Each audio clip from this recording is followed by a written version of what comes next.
దావోస్లో తెలంగాణకు వేల కోట్ల పెట్టుబడులు వచ్చి పడుతున్నాయి. CM Revanth Reddy, IT minister Sridhar బాబుల తెలంగాణ రైజింగ్ టీం దావోస్ సదస్సులో కీలక కంపెనీలతో మాట్లాడుతూ దూకుడుగా సమావేశాలు నిర్వహిస్తూ కంపెనీల ప్రతినిధులని కన్విన్స్ చేస్తూ రాష్ట్రానికి వేల కోట్ల పెట్టుబడులు తీసుకొస్తోంది.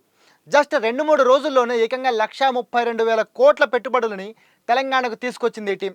లాస్ట్ ఇయర్ ఇదే దావోస్ సదస్సులో తెలంగాణ సర్కార్ 40,232 కోట్ల పెట్టుబడులు తీసుకొస్తే ఈ ఏడాది దానికి 2 రెట్లు ఎక్కువగా పెట్టుబడులు తీసుకొచ్చింది కాంగ్రెస్ సర్కార్. ఇక ఈ పెట్టుబడుల వివరాలు చూస్తే సన్ పెట్రో కెమికల్స్ 45,500 కోట్లను తెలంగాణలో పెట్టుబడి పెట్టడానికి రెడీ అయింది. దీనివల్ల 7,000 మందికి ఉద్యోగాలు దొరుకుతాయి. ఆ తర్వాత మేఘా ఇంజనీరింగ్ 15,000 కోట్లు పెట్టుబడి పెట్టడానికి రెడీ అయింది.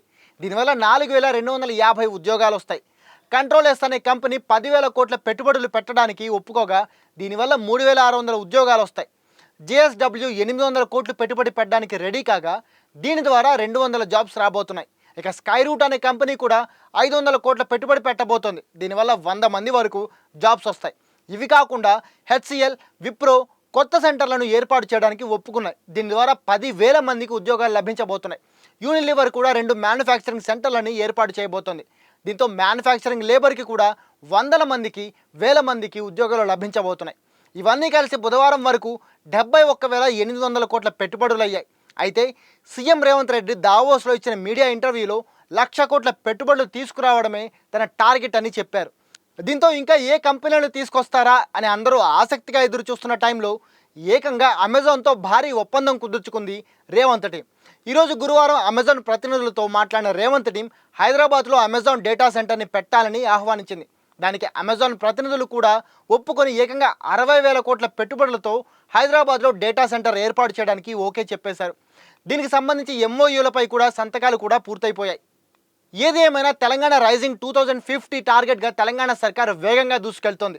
గ్రేటర్ హైదరాబాద్ సిటీ ఏ రకంగా అన్ని రకాల ఇండస్ట్రియల్కి పర్ఫెక్ట్ సెట్ అవుతుందో వరల్డ్ స్టేజ్పై అన్ని దేశాల ఇండస్ట్రియలిస్టులకి చాటి చెప్తోంది.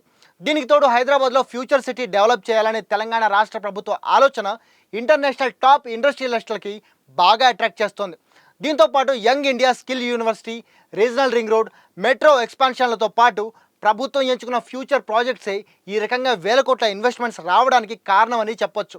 కాంగ్రెస్ గవర్నమెంట్ ఇంప్లిమెంట్ చేస్తున్న లిబరలైజ్డ్ ఇండస్ట్రియల్ పాలసీతో పాటు ఈ మధ్య సీఎం రేవంత్ రెడ్డి ప్రకటించిన క్లీన్ అండ్ గ్రీన్ పాలసీ కూడా దీనికి ఇంకో కారణం. ఇక ఇలాగే ఇంకొన్ని కంపెనీలు కూడా తెలంగాణలో పెట్టుబడులు పెట్టడానికి ట్రై చేస్తే ఖచ్చితంగా సీఎం రేవంత్ రెడ్డి కలగన్నట్లే తెలంగాణ రైజింగ్ విజన్ 2050 సాధ్యం అవుతుంది. మరి చూద్దాం ఏమవుతుందో.